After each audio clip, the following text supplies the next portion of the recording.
माने उन्हें केवल आगे भविष्य में दुख ही दुख मिलना होता है। कई जगह ऐसे देखने को मिला है, चाहे वो लड़की का मामला हो चाहे लड़के का मामला हो, दोनों पक्षों की बात कर रहा हूं मैं आपसे। प्रभात जी, हमारा अगला सवाल ये है कि 14 तारीख को वैलेंटाइन डे है और पूरा देश और विदेशी कल्चर है और अपना देश भी बहुत ही हर्षोल्लास के साथ मनाएगा। क्या उस दिन की परिकल्पना आप कर सकते हैं? बस्ती में ऐसा कोई भी पार्क नहीं होगा जहां ये उत्सव ना दिखे, यानी एक उत्सव हो गया है। क्या होना चाहिए उस दिन आपके राय से? मैं तो ये कहूंगा, चूंकि अभी हाल ही में 22 जनवरी बीती है, जिसमें 5 साल के रूप में प्रभु राम हमारे दरबार आए हैं। जी चूंकि हम लोग अवध क्षेत्र में आते हैं, जी जी अयोध्या के पास सटे हुए बस्ती जिले के निवासी हैं, जो गुरु वशिष्ठ की भूमि है, और प्रभु राम आए हैं। अब ये खुशियां सभी छोटी खुशियों से कई गुना बड़ी खुशी हैं। ये हम तो कहेंगे, इसका ही स्मरण करके लोग, हमने कहा ना, अभी पहले भी कहा, इसके पहले, आओ अब लौट चलें, आओ अब चलें अपनी भारतीय संस्कृति की तरफ बढ़ते हैं, जहां वाकई प्रेम का अर्थ है। प्रेम कहते किसको है, इसका मीनिंग है।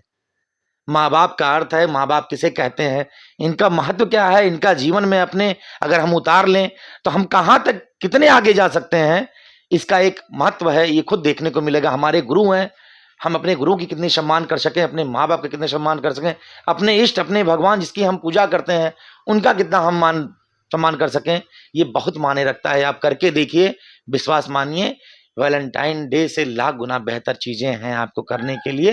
केवल जरूरी है तो आपको अपनी भारतीय संस्कृति को झांकने की। एक बार पलट के देखिए, बहुत कुछ भरा पड़ा है अपनी भारतीय संस्कृति में करने के लिए। आप विदेशी कल्चर की बात कर रहे हैं, आप देखिए, जैसा कि आप देख रहे हैं, विदेशों में लोग अपने भारतीय संस्कृति को अपना रहे हैं और हमारे यहाँ के लोग वेस्टर्न कल्चर की तरफ जा रहे हैं। ये नहीं होना चाहिए। अब इससे अच्छा समय नहीं आएगा, क्योंकि हम सभी के पूज्य, हम सभी के इष्ट प्रभु श्री राम आ गए हैं।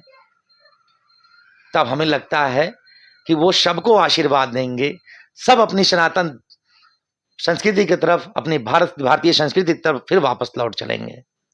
प्रभात जी, आप रामराज की बात कर रहे हैं और रामराज स्थापित हो चुका है, लेकिन रामराज के इस कार्यकाल में अगर इन विदेशी चीजों को अपने देश के वासी अगर मनाते हैं और राम के सिद्धांतों पर चलने वाले कम हैं, लेकिन जो विदेशी कल्चर है उनके सिद्धांतों पर चलने वाले ज्यादा हैं, तो आखिर इसमें आपकी जीत कैसे होगी, हमें ये बताइएगा।